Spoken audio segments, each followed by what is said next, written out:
Hello students, हमने कल कविता देखी थी उड़ान। आज हम इसके प्रश्न उत्तर देखेंगे। इस कविता का पहला प्रश्न आपको दिया गया है, सूचना के अनुसार कृति पूर्ण कीजिए।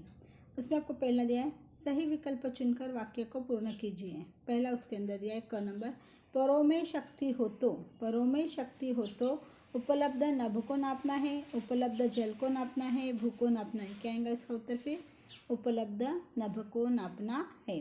दूसरा, सुलगते आप बाहर से, सुलगते आप बाहर से तपन नहीं मांगा करते, अगन नहीं मांगा करते और या भोजन नहीं मांगा करते। क्या आएंगे इसमें? फिर अगन नहीं मांगा करते। ठीक है, ये हो गया पहले दो प्रश्न। उसके बाद में दूसरा प्रश्न आपको दिया है, निम्नलिखित काव्य पंक्तियों का सरल भावार्थ लिखिए।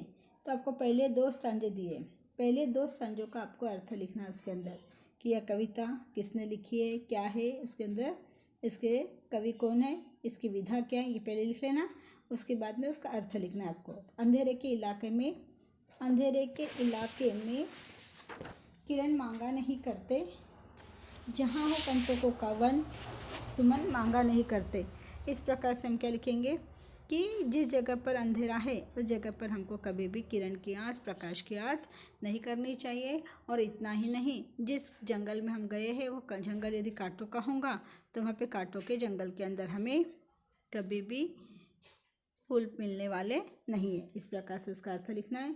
उसके आगे के दो दूसरा कड़वा है, जिसे अधिकार आदर का झुका लेता स्वयं मस्तक, नमन स्वयं में मिलते नमन मांगा नहीं करते। जिस व्यक्ति को विनम्रता है, जो व्यक्ति हमेशा सभी के सामने झुक लेता है, तो वो व्यक्ति कभी भी कहाँ पर भी जाएगा तो उसके सामने कोई भी उसके सामने सिर झुकाएगा, उससे भी वैसी ही चीज़ मिलेगी जो उसने दिया वो उसे मिलने वाला है। जब आप दूसरों के सामने नतमस्तक होता है तो लोग भी उसके सामने नतमस्तक हो जाएंगे। मैंने समझ में इस प्रकार से उसका अर्थ आपको लिख लेना है। ठीक है, अब तीसरा दिया है आपको प्रश्न, कविता द्वारा संदेश, दिया गया संदेश अपने शब्दों में लिखिए।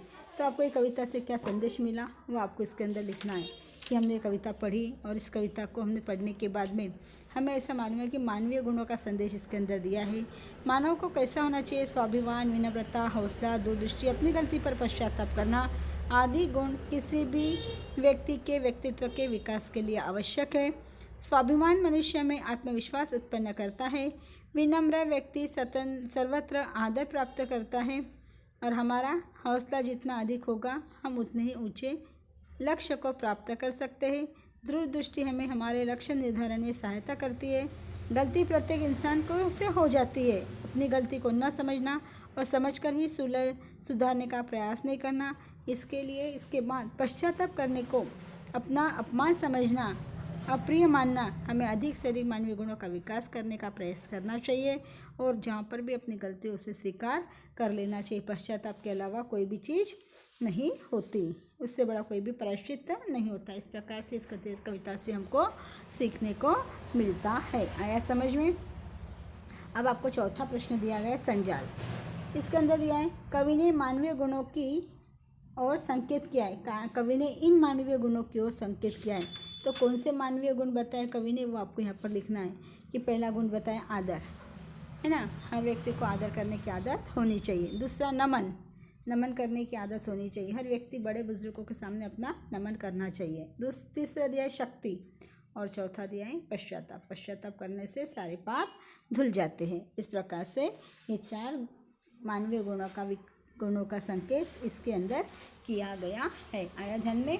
इस प्रकार से मैंने आपको इस कविता का आपको पाठ के आंगन में स्वाध्याय पूरा समझाया है।